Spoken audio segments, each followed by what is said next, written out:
Welcome to All About Art. My name is Alexandra, and I'm an art historian, curator, and writer.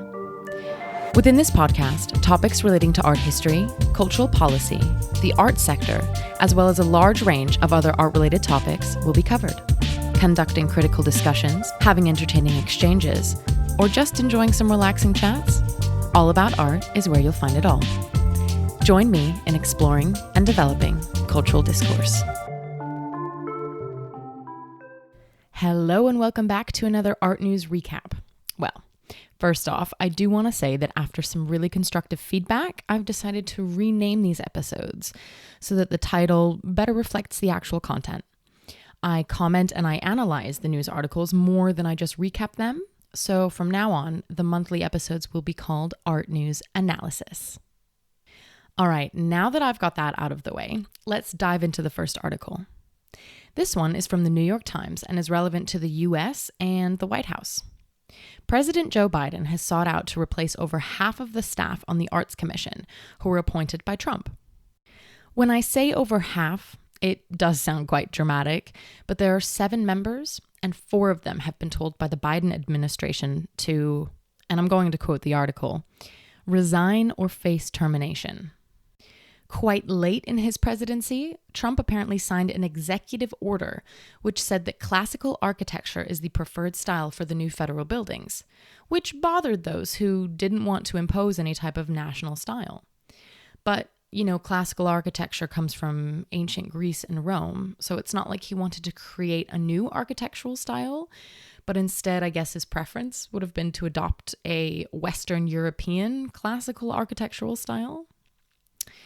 But yeah, when the Biden administration wanted to go back on that, one of the 4 commission members said that, and again, I'm quoting, "The administration's actions constitute an attack on classical architecture, a style that is beloved by the vast majority of the American people." Anyway, he also said that he hoped the administration did not intend to bring back the ugliness of brutalism or any other dismal styles.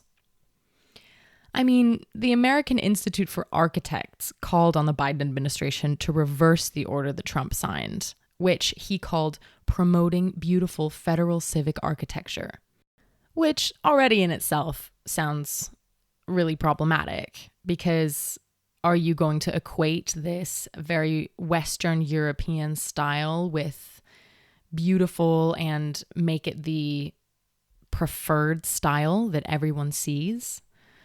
But apparently that executive order just said that it was the preference, and it stopped short of banning other styles. So it didn't say that other federal buildings couldn't be that way. But when you have a bunch of white men on the commission and you say that Western architecture, classical architecture is the preferred style, then no one's going to be doing anything else. Let's just be realistic here. And this is where I think politics and the wording of things, it's like, okay, you got to read between the lines a little bit and look at the context and look at the situation. Because even though it would say that, yes, we're not going to be banning other styles, looking at the situation, no other styles are going to be used when thinking about federal buildings. I feel like the buildings Trump wanted would basically be the architectural embodiment of Western culture, and with that, also whiteness. The United States is filled with so many diverse cultures, and federal buildings should reflect that instead of this Greco-Roman style. Reinhold Martin, an architecture professor at Columbia University, stated that the executive order is an effort to use culture to send coded messages about white supremacy and political hegemony. And I'm inclined to agree with him. Knowing about all the different ways that cultural identity is expressed and how it manifests within society, I feel like it's an oppressive thing to do. In addition to that, Trump's team has been criticized for lacking diversity and that the appointees were all white men, which is something I mentioned before, and it's not a surprise. I once posted an image of the White House interns in Obama's time versus in Trump's time, and it was absolutely astonishing to see the change in representation. And it really was the photographic representation of what was to be a huge step backwards. Biden is intending to replace the 4 members with 4 new ones. One of the new members, Peter Cook, has conducted many projects with the National Museum of African-American History and Culture, the Embassy of South Africa, and St. Elizabeth's East Gateway Pavilion.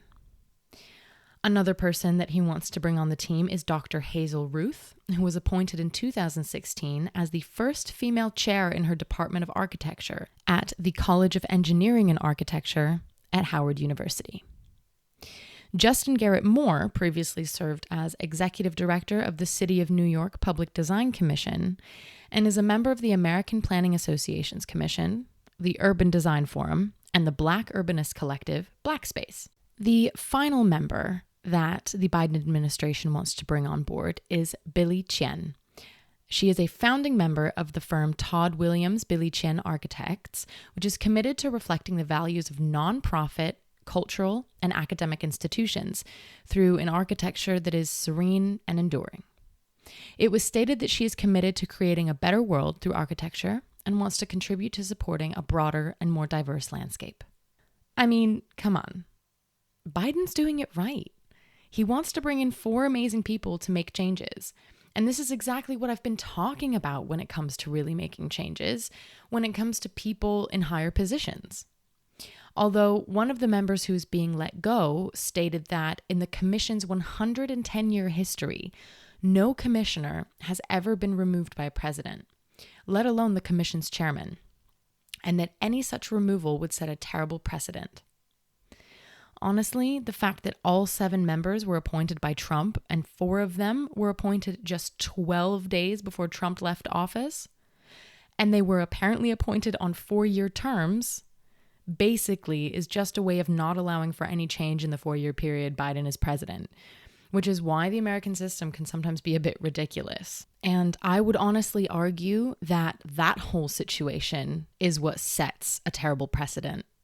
Don't you? I think that this is an amazing decision made by Biden because culture is reflected in so many things, and architecture is one of them. A diversity on the team really needs to be there, and I'm happy that these changes are happening. All right, on to the next article, which is also about leadership changes, and it is about Laurence Descartes, the first female leader of the Louvre in Paris in 228 years. She's the current head of the Musée d'Orsay and Musée de l'Orangerie. Also, I'm really sorry if I'm butchering those in any way. I do my best with my pronunciation, although I have been told that my French sounds very Austrian. But I do want to do my best to pronounce these names correctly. Now, it's really great that a woman is receiving this position, but within the article that I read, it was also stated that the previous director, Martinez, is a trained archaeologist with little expertise in painting and was the son of a postman from a working-class suburb of Paris. Descartes, the new director, is a specialist in 19th and early 20th century painting and is a descendant from a French noble family of writers. So this change in position is addressing one form of inequality, gender, but not really others, with an example of class inequalities. I think it's really cool that the previous director had the background that he did, and I wasn't aware of that. I think it's quite great. Descartes has also done a lot in her professional career, though, such as collaborating with the Met in 2019 to put on a show that focused on previously overlooked Black figures in French art, as well as voluntarily returning a painting looted from the Nazis that was in the Orsay. Her statements about her plans sound really promising, as she's pledged to extend the Louvre's opening hours to the evening to attract younger visitors, and stated that, and I'm going to quote, "Young active people can come for 1 hour after work, have dinner at the Louvre, have the pleasure of getting lost in the Louvre." She also hopes to expand cultural collaborations with contemporary artists and organize more exchanges with writers, musicians, dancers, filmmakers, and designers. She said, "Let's not be afraid," which I think is a really good way to approach new ideas, especially when it comes to working in really traditional institutions. There's more that's stated within the article when it comes to what she's planned and her goals. And as I do with all of the articles that I talk about in these episodes, I've put the link in the podcast description. Next up is an article from the art newspaper And it's that the German government has approved 2.5 billion euros in aid for cultural events. These funds will be going towards organizers of festivals, theaters, concerts, readings, and lectures for losses in revenue through the lack of ticket sales due to the pandemic and the social distancing requirements. The plan is to support the cultural institutions who have been hit really hard so that they can prepare to reopen soon while vaccinations accelerate and infections are falling. This funding is available from July 1st for events up to 500 spectators and from August 1st for larger events with up to 2,000 people. After the 1st of September, concerts and festivals with audiences of more than 2,000 can apply for cancellation insurance. So that's quite a stable timeline, and I think that it makes sense in the grand scheme of things. So if you're listening from Germany and you want to put on an event with 500 spectators, I guess all you got to do is wait until July 1st. I'll conclude chatting about this article by quoting Olaf Scholz, the finance minister, who said, "I'm optimistic that a diverse cultural life can soon start up again in our cities and communities." Fingers crossed, Olaf. So, we were on the topic of things opening up, but as it turns out, one thing is shutting down. As some listeners may have already heard, TFAF Maastricht, the Dutch art fair, has been cancelled this year. For those who don't know what TFAF is, it's short for the European Fine Art Foundation and was established over 30 years ago. They run 3 art fairs, one in Maastricht and 2 in New York, and the one in Maastricht covers over 7,000 years of art history. This is something that gives dealers a platform to present their works from all eras to a broad range of viewers and collectors. This year, the fair was due to run from the 11th to the 19th of September, which was already postponed from when it was originally planned. It was supposed to take place in March, and then it was pushed to May, and now it has been postponed to September. And that was supposed to be held about a fortnight before Art Basel. Something I found out from the article is that last year, the fair was shut down after approximately 25 people tested positive for COVID after attending the fair. So they had a good reason to be a bit weary for putting it on. And now, because of everything going on, they have decided to cancel it completely for this year.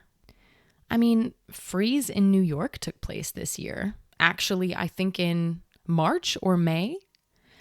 And of course, Frieze, London, and New York had been canceled last year. And so this year, it was a 5-day event that was apparently New York's first in-person single-venue art fair since the Armory Show last spring. It took place in the Shed, which is an art center in New York. And apparently the entrance times were staggered by 15-minute increments, and visitors had to submit either a recent negative COVID test or proof that they had been vaccinated for at least 14 days. There were also temperature checks and masks. So apparently they took a lot of precautions, as many as I think they could have, to put this whole event on in New York. Even though Frieze did as much as they could to prevent any type of big spread of COVID or anything like that. And I am happy that they decided to put it on because I think we've all really missed events like these. And I think the arts has really seen a lot of struggles amongst so many other sectors. So I guess it's pretty cool. But at the same time, I do think that it's a responsible decision on TFAF's side to choose not to put it on. Because I think that, at least from what I've heard throughout the pandemic and talking to colleagues and friends, I just think that putting people's health and putting their safety above all else is a good way to go. So, yeah, I guess that's my 2 cents on it. But you know what?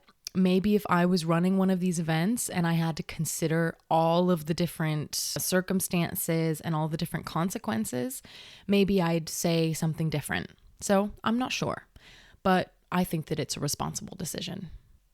For the final news article that I want to chat about for May 2021 is that Galerie Thaddeus Ropack plans to open a local gallery in Seoul as the art market in Asia grows. I have a soft spot for the gallery, and I think that the work that they do is really amazing. and the founder is Austrian. He started the gallery in Salzburg, the city where I spent my teenage years and where part of my family is now. He has other locations in London and Paris as well, and as I mentioned, will now be opening an outpost in South Korea in October. Mr. Ropak stated that the rich cultural history that is integral to the city is exemplified by the historic art academies, the incredible institutional infrastructure, and the tradition of nurturing each generation's artists. And even over the short period of the past decade, we've witnessed further exciting evolutions. So that sounds like a really promising development. It's not just Galerie des Ropak. And just FYI, for those wanting to know how it's properly pronounced in German, it's Galerie des Ropak. Sorry, that sounds a bit pretentious, but it's quite an interesting thing to look at language and how in English it's pronounced differently than in German, but that's just a fun fact.